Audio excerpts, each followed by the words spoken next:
السلام علیکم ورحمت الله وبرکاتو. هیله لرم چې روغ او جوړ به یاست. ګرانو زده کوونکو، د لیک او لوست اسانه زده کړې په نوم کورس کې مو درته د ړې توري کې د ړنګ موضوع راوړې ده. هیله لرم چې یاده موضوع به مو خوښه شي. ړې، ړې، ړنګ، ړنګ. ړنګ د پریوتي، غورځېدلي او لوېدلي معنا لري. ړنګ د پریوتي، غورځېدلي او لوېدلي معنا لري. د هېواد دا تاریخي څلی د ړنګېدو په حال کې دی. د هېواد دا تاریخي څلی د ړنګېدو په حال کې دی. زموږ د کور دیوال ړنګ شوی دی. زموږ د کور دیوال ړنګ شوی دی. زه له ګړنګه راوغورځېدم. زه له ګړنګه راوغورځېدم. د ړوند زړه درزا کوي. د ړوند زړه درزا کوي. ګرانو زده کوونکو، هغه لغاتونه چې په دې متن کې سخت دي اوس به یې درته وژباړو. لغات معنا: ګړنګ، لوړ یا جګ ځای. ګړنګ، لوړ یا جګ ځای. ړوند، نابینا، په سترګو نه لیدونکی. ړوند، نابینا، په سترګو نه لیدونکی. کورنۍ دنده.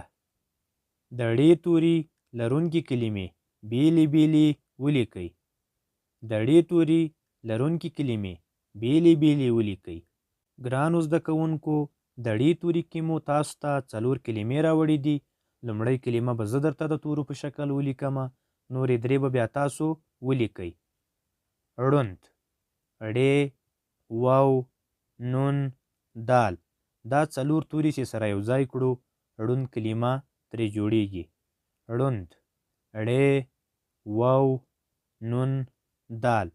دا 4 توري چې سره یو ځای کړو ړوند کلمه ترې جوړیږي. نورې 3 کلمې: زړه، وړ، ړنګ.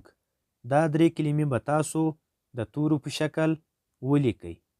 دوهمه برخه: د ړې توري لرونکي کلمې سره یو ځای ولیکئ. د ړې توري لرونکي کلمې سره یو ځای ولیکئ. ګرانو زده کوونکو، د ړې توري کې مو تاسو ته 4 کلمې د تورو په شکل راوړې دي. لومړی کلمه به زه درته ترې جوړه کړمه، نورې 3 به بیا تاسو جوړې کړئ. میم، ړې. دا 2 توري چې سره یو ځای کړو مړ کلمه ترې جوړیږي. میم، ړې.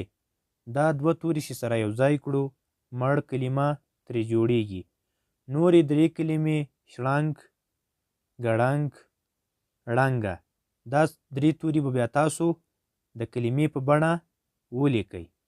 ګرانو زده کوونکو، نن مو تاسو ته د ړنګ موضوع راوړې وه. لومړی مو درته متن تشریح کړو، ورپسې مو هغه لغاتونه چې په متن کې سخت وو وژباړل، او همدارنګه په کورنۍ دنده کې مو درته د ړې توري کې 4 لغاتونه راوړي وو. لومړی لغات یا کلمه ما درته د تورو په شکل ولیکله، نورې 3 مو تاسو ته کورنۍ دنده درکړه، او په دوهمه برخه کې مو درته 4 کلمې د تورو په بڼه راوړې وې. لومړی کلمه ما درته ترې جوړه کړله، نورې 3 مو بیا تاسو ته کورنۍ دنده درکړه. هیله لرم چې یاده موضوع به مو خوښه شوې وي. ګرانو زده کوونکو، د ړنګ موضوع خپل ځان سره 10 ځله تکرار کړئ، ترڅو په اسانۍ سره وکولی شئ لیک او لوست زده کړئ.